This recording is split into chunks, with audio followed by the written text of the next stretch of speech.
Bien, esta mañana el título del mensaje es El discipulado de la mente. Ustedes se preguntarán, ¿y qué cosa es eso? Hemos oído hablar de discipulado, pero el discipulado de la mente. Bueno, es importante que nos demos cuenta, como hijos de Dios, como la iglesia de Cristo, que hay un llamado cristiano para salvación. Y ese llamado cristiano para salvación no solo incluye el espíritu del ser humano, pero también incluye la mente. En las palabras de Henry Blemire, que es un estudiante de C.S. Lewis, dijo lo siguiente: no hay lugar en la cristiandad para una cultura del espíritu que descuida la mente. Repito, no hay lugar en la cristiandad para una cultura del espíritu que descuida la mente. Tal vez esta noción puede parecer un poco rara a muchas personas, pero déjenme decirles, es bíblico, completamente bíblico. El mandamiento más grande, dice Jesús, es amar al Señor tu Dios con todo tu corazón, con toda tu alma y con toda tu mente. ¿Qué significa eso? De amar al Señor con toda mi mente. Bueno, entre muchas cosas, incluye por lo menos 8 que yo tengo aquí. En primer lugar, comprender las ordenanzas de Dios para toda la creación. Cuando yo digo para toda la creación, no solo nos incluye a nosotros, sino incluye las plantas, incluye la tierra, incluye los animales, las aves, incluye lo que el mar, toda la creación, el universo entero. Necesitamos amar al Señor con esa mente. También comprendiendo el mundo natural. También comprendiendo las sociedades. Comprendiendo las empresas. Comprendiendo las escuelas. Comprendiendo el gobierno. Comprendiendo las ciencias. Y comprendiendo las artes. El apóstol Pablo nos dice que llevemos todo pensamiento cautivo a la obediencia de Cristo, que ofrezcamos nuestros cuerpos como sacrificio vivo y santo, y también nos dice y nos explica que esto significa que no debemos conformarnos a este mundo, sino ser transformados por la renovación de nuestra mente. 2 Corintios capítulo 10, verso 5 dice: destruimos los argumentos y toda altivez que se levanta contra el conocimiento de Dios. Llevamos cautivo todo pensamiento a la obediencia de Cristo. Así que la pregunta es, ¿destruimos? Sí, destruimos. Entonces, ¿qué destruimos? Destruimos todo argumento, toda altivez, todo orgullo que se levanta no solo contra Dios, pero que impide el conocimiento del verdadero Dios.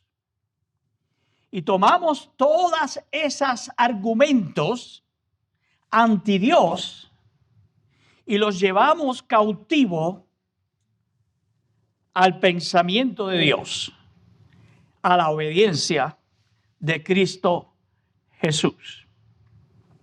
Por otro lado, en Romanos capítulo 12, versos del 1 al 2, dice: así que, hermanos, les ruego por la misericordia de Dios que presenten sus cuerpos como sacrificio vivo, santo y agradable a Dios, que es el culto racional de ustedes. Está la mente envuelta también, ¿no? Al decir que entregamos el cuerpo en sacrificio, quiere decir entregamos todo el ser. ¿Por qué? Porque en este cuerpo, en este traje terrenal, habita todo mi ser. Mi espíritu, mi alma, están aquí. Sin un cuerpo, el ser humano está incompleto.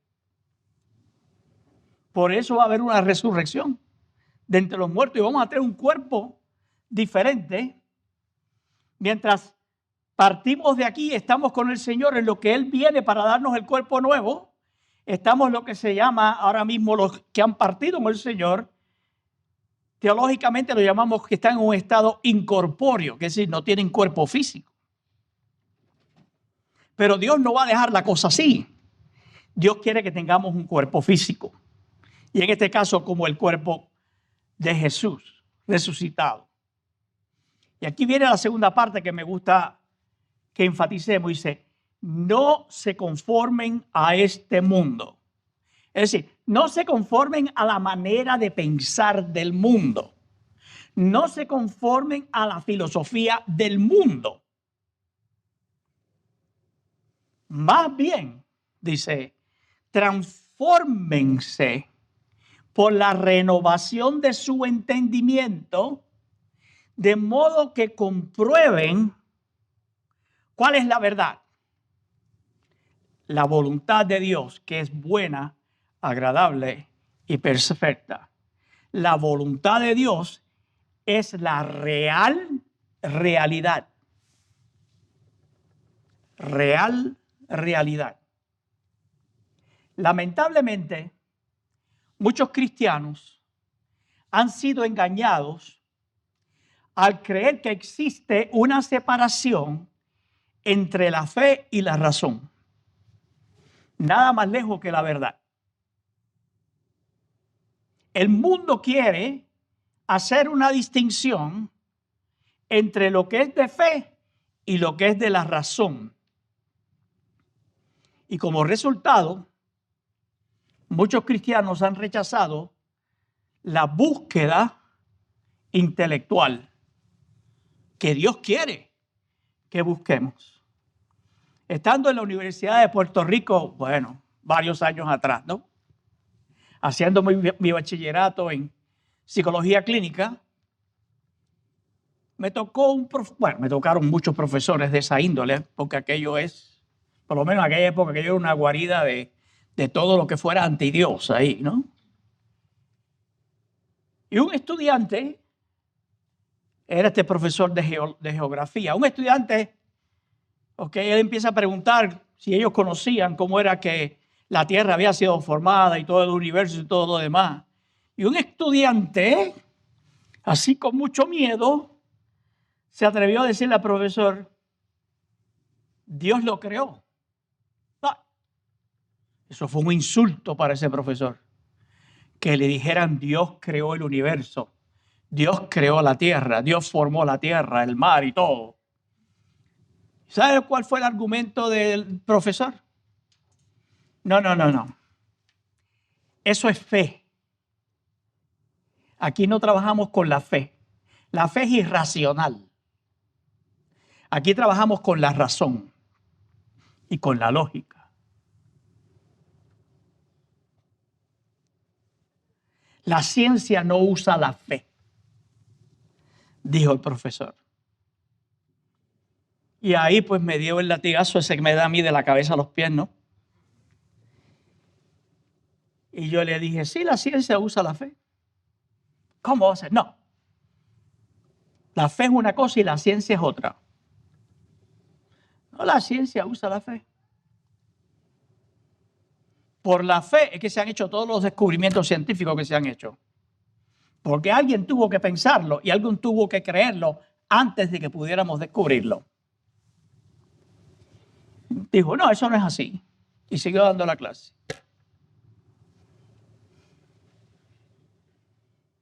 Hay un libro que escribió este señor, Blamires, que se llama The Christian Mind. Y él planteó el problema de una manera un poco trágica. Se las voy a leer. Cuando él comienza sus escritos en ese libro, dice, ya no hay una mente cristiana, dice él. Ya no hay una mente cristiana. Lo que él quiso decir fue que los cristianos no han desarrollado una perspectiva distintiva cristiana sobre todas las áreas de la vida. Recientemente, el historiador de Wheaton College, Mark Knoll, hizo un punto similar a este en un libro que él escribió, se llama The Scandal of the Evangelical Mind. Nosotros hoy, como iglesia, en este momento, necesitamos tomar la decisión de romper esa falsa separación entre lo espiritual y lo intelectual. Y necesitamos recuperar el llamado a salvar las mentes, especialmente en nuestra sociedad, que es altamente educada.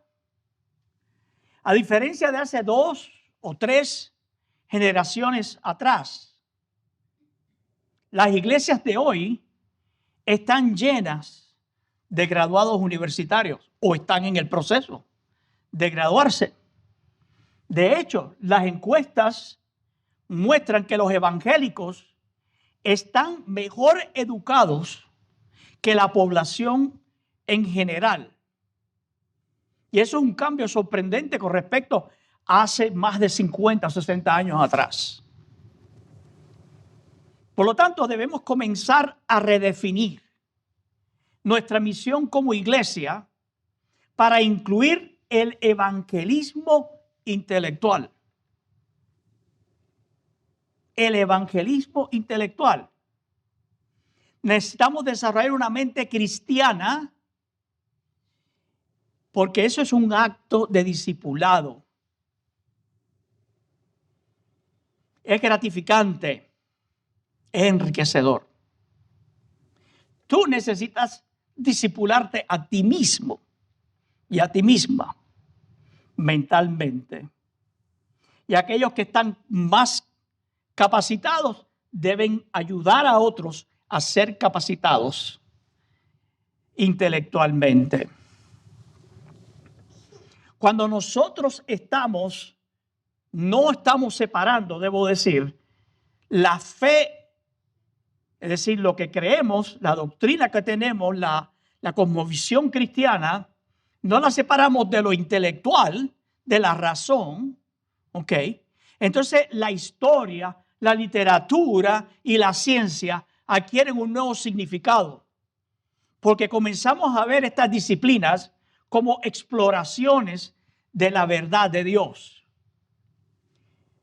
Podemos ver a través de todas las pretensiones de las filosofías humanistas y nos damos cuenta cuán falsas y cuán vacías son, que no pueden realmente responder a las necesidades básicas del ser humano.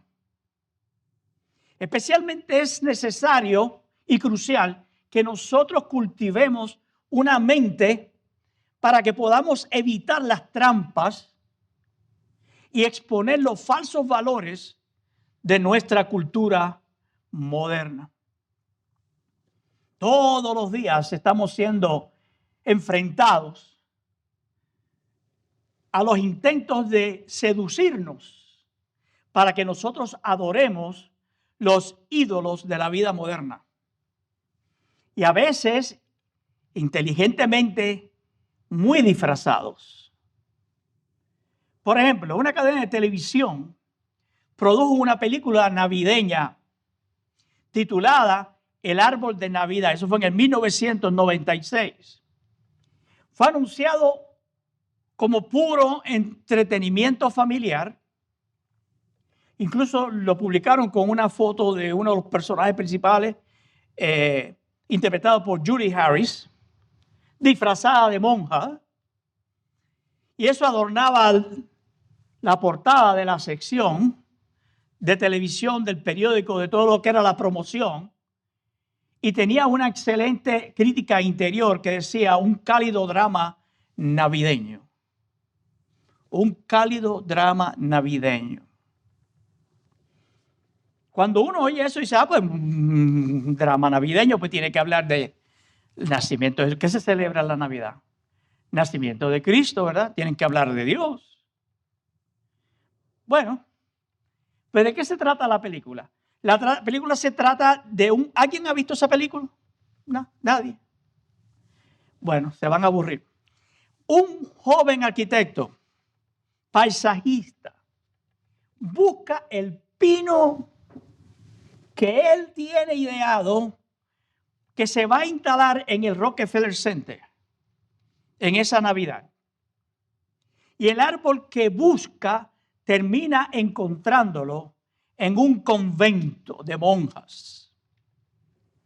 Pero la Madre Superiora no está dispuesta a despegarse ni a deshacerse de ese árbol, pues su historia personal está íntimamente ligada al árbol desde que tenía 4 años. Bueno, pues el título nos podría sugerir, ¿verdad?, que esa historia llevaría a un mensaje cristiano. Pero cuando tú miras en realidad lo que hay ahí es una historia que se desarrolla en la película que era un culto a la naturaleza y nada sobre el cristianismo. Porque la trama involucra a una niña abandonada. Y esta niña psicológicamente perturbada se siente atraída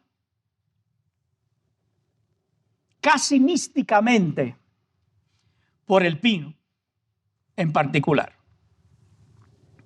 Y finalmente ingresa a la orden religiosa porque ella quería pasar el resto de su vida cuidando el árbol. Y cuando se le preguntó a la niña perturbada, ahora milagrosamente transformada, ¿qué cambió su vida? Ella dijo, fue el árbol. No hay una sola referencia a Jesús, ni siquiera a Dios en la película. La película era un naturalismo descarado. La naturaleza nos salva, ¿ves? Ese es el mensaje. La naturaleza nos salvará y dará sentido a nuestras vidas. El árbol es el Mesías naturalista.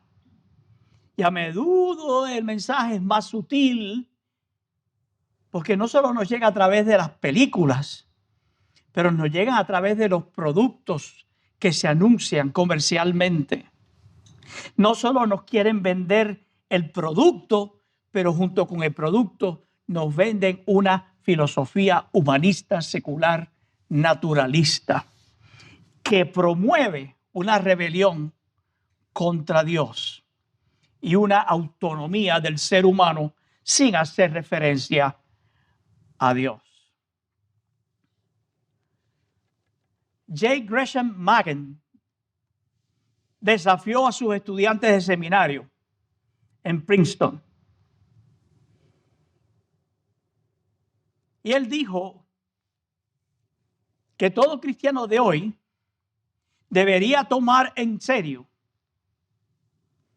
estas cosas. Dice, pueden evitar el debate sobre cuestiones controversiales de la fe. Si así lo desean, lo pueden hacer. Solo necesitarás ir a la deriva con la corriente cultural. Ahí, contento con la corriente cultural. Le dice a los estudiantes que van a ser pastores y le dice, predique todos los domingos durante su curso de seminario, estudie como estudió en la universidad y estas preguntas probablemente nunca los va a perturbar.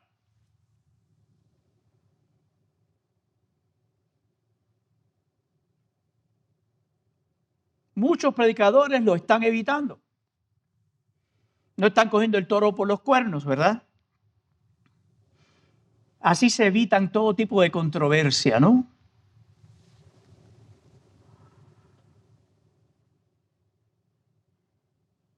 Pero ¿qué pasa? ¿Cómo están las cosas hoy día?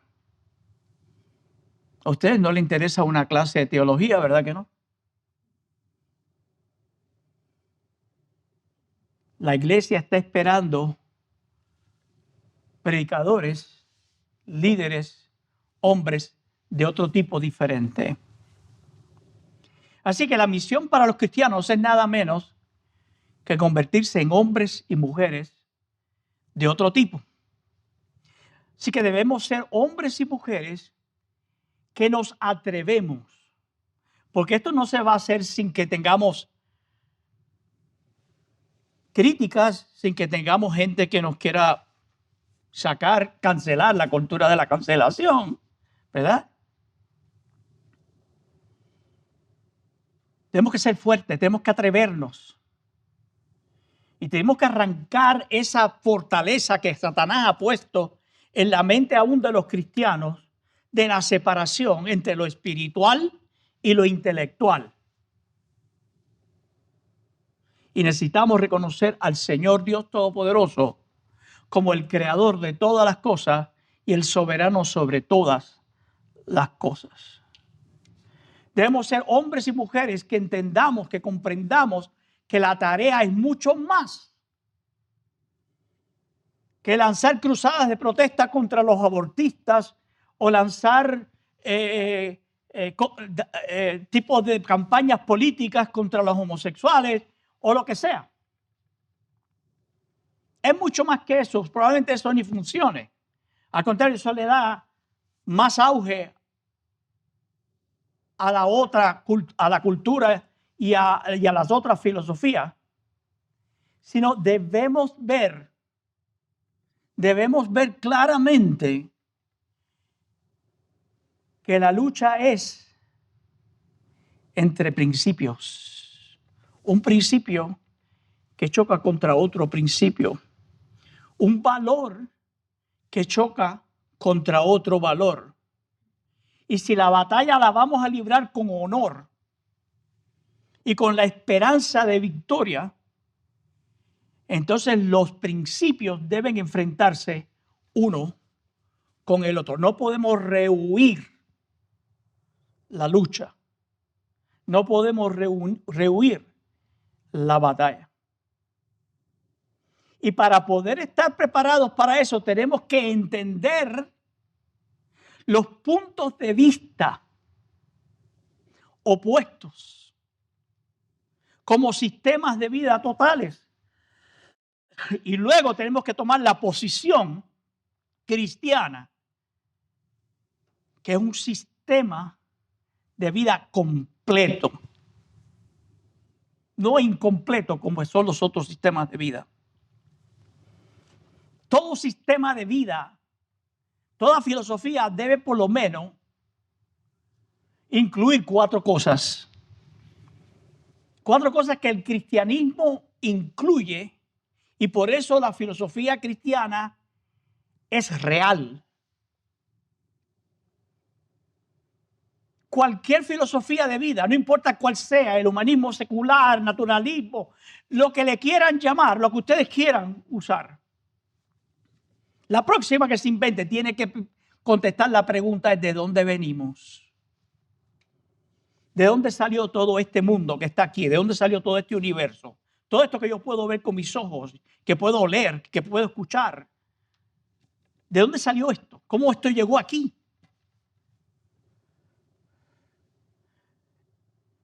El humanismo secular quiere que tú entiendas que esto se hizo solo.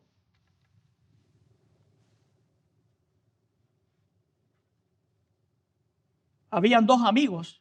Uno era cristiano y el otro era ateo. Y ese ateo le decía al cristiano: el universo se hizo solo. No hay creador, Dios no existe. No hay creador. Y el cristiano dice, pero mira las maravillas de la tierra, mira todo, mira la distancia del sol que es perfecta para que pueda existir la vida. No, eso todo se hizo solo, eso fue, tú sabes, al azar, eso ocurrió así porque ocurrió un día. Y millones y millones y millones de años que se tomó todo esto. Pero un día el cristiano descubrió algo muy interesante.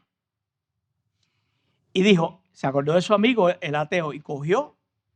Y dijo, te voy a invitar a un lugar muy interesante. Y cogió y llevó al ateo a un almacén grandísimo. Grandísimo. ¿Ok?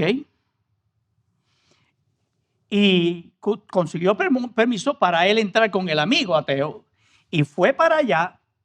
Y cuando abrió la puerta y cerró la puerta, vio que alguien estaba ahí la Tierra, el sistema solar, los planetas y todo. Era una obra de arte increíble, impresionante.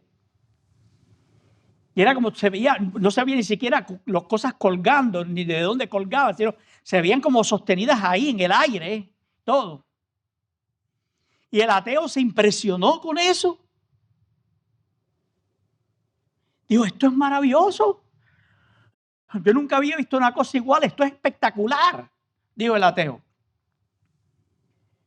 Y entonces le dijo el ateo al cristiano, ¿quién hizo esto? Y dijo, no, se hizo solo. Esto no lo hizo nadie. Vamos. Alguien tiene que haber hecho esto. No, esto se creó solo aquí, solito, se hizo solo. Tú me estás corriendo la máquina, ¿no? Digo, no, imagínate tú. Si esto que es tan imperfecto, tú lo encuentras tan hermoso, tan bello y no funciona, esto no tiene ninguna función más que una exhibición. Y tú crees que alguien tuvo que hacerlo, ¿cuánto más el universo?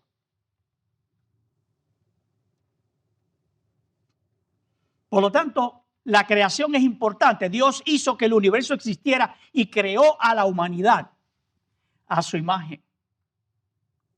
El otro problema es la caída del hombre. La condición humana es estropeada por el pecado. Pero el naturalista dice, no, el hombre nace bueno. No hay nada malo con él. Pero una vez llega a la sociedad y se socializa, la maldad está en la sociedad. Pero ¿de dónde salió la maldad de la sociedad? Erich Fromm escribió, un psicólogo de origen judío, le dijo a los psicólogos que estaban diciendo, no, la sociedad no está enferma. La sociedad no está enferma. Y Erich Fromm le dijo, ¿cómo tú lo sabes? Porque para tú decir que la sociedad no está enferma, tú tienes que haber visto una enferma para compararla. Tú no puedes decir que esta persona o esta sociedad está saludable a menos que tú veas una que no lo está. Bueno, yo sé que está saludable porque funciona. Sí, pero ¿cómo funciona? ¿Cómo salimos entonces de este problema? El cristianismo tiene la respuesta, la redención. Dios en su gracia proporcionó una manera de reconciliarse a él mismo con el ser humano. ¿Cómo el materialismo y cómo el humanismo resuelve el problema del pecado del hombre? Haciendo una sociedad utópica, creando una sociedad utópica donde todo el mundo tiene lo mismo, todo el mundo gana igual y todo el mundo vive igual y nadie tiene más que nadie. Una sociedad igualitaria, pero donde quiera que se ha tratado esto se ha puesto la cosa peor. Se creen que a través de la ingeniería social van a resolver el problema del pecado del ser humano. Y así lo pueden restaurar. Pero el cristianismo sí tiene la restauración. Porque estamos llamados a llamar entonces nosotros estos principios a cada área de la vida y crear una nueva cultura, una cultura que honre a Dios y que esté en la realidad. Así que equipados con este entendimiento podemos mostrar no solo que la cosmovisión cristiana da las mejores respuestas, respuestas que están de acuerdo con el sentido común y, oigan esto, con la ciencia más avanzada, sino también que los cristianos pueden tomar las armas espirituales en la gran lucha cósmica entre cosmovisiones en este conflicto eterno. ¿Nos atreveríamos nosotros a creer que el cristianismo todavía puede prevalecer? Claro que sí. Debemos creerlo. Porque las puertas del infierno no pueden prevalecer contra la iglesia de Jesucristo. Y como dijimos al principio, este es un momento histórico de oportunidad. Y como hemos enseñado, cuando la iglesia es la iglesia, cuando la iglesia es fiel a su llamado, siempre va a conducir a una reforma cultural. Cuando la iglesia es verdaderamente la iglesia, una comunidad que vive en la obediencia bíblica y lucha por la fe, la apologética, ¿se acuerdan? En cada área de la vida, seguramente va a revivir la cultura circundante y va a crear una nueva de mayor calidad, mejor.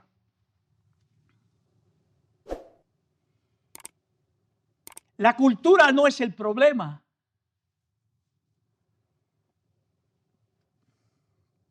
¿A cuántos de ustedes les gustan las ostras? Comer las ostras, a mí no me gustan. ¿Saben de lo que estoy hablando?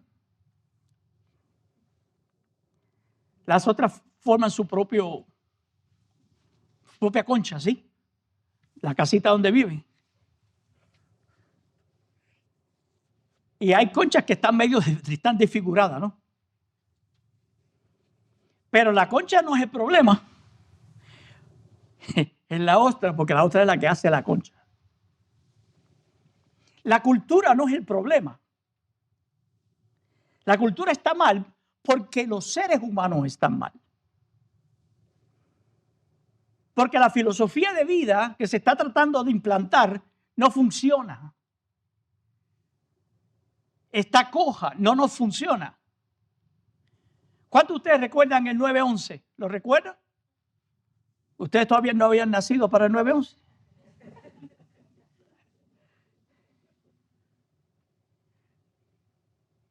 La nación americana se unió.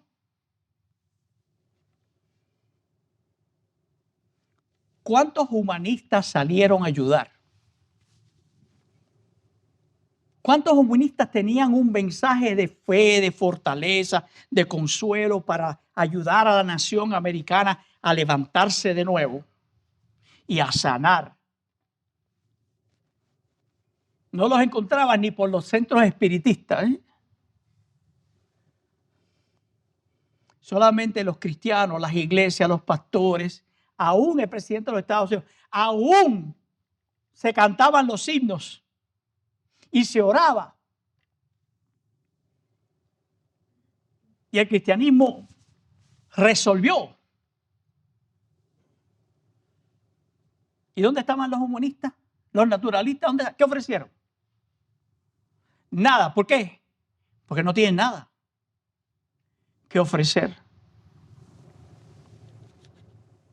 Cuando una cultura se deforma y cuando una cultura decae, no preguntamos qué salió mal con la cultura.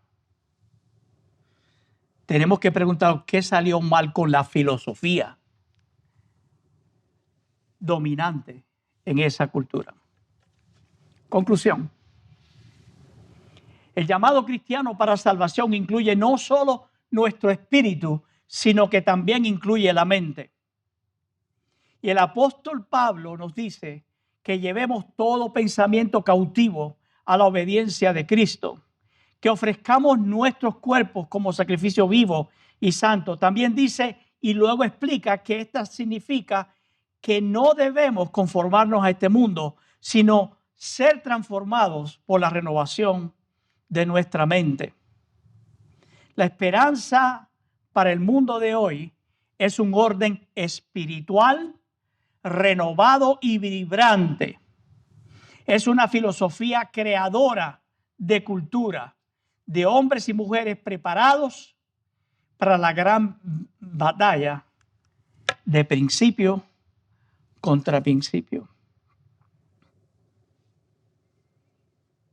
No separemos la salvación de nuestro espíritu sin el intelecto, porque eso no es real. El discipulado de la mente es real, es bíblico y necesitamos cultivarlo. Ya eres salvo, ya eres salva, ya Cristo transformó tu espíritu, pero ahora necesitamos renovar lo que pensamos y alinearlo con la realidad de Dios. Vamos a orar.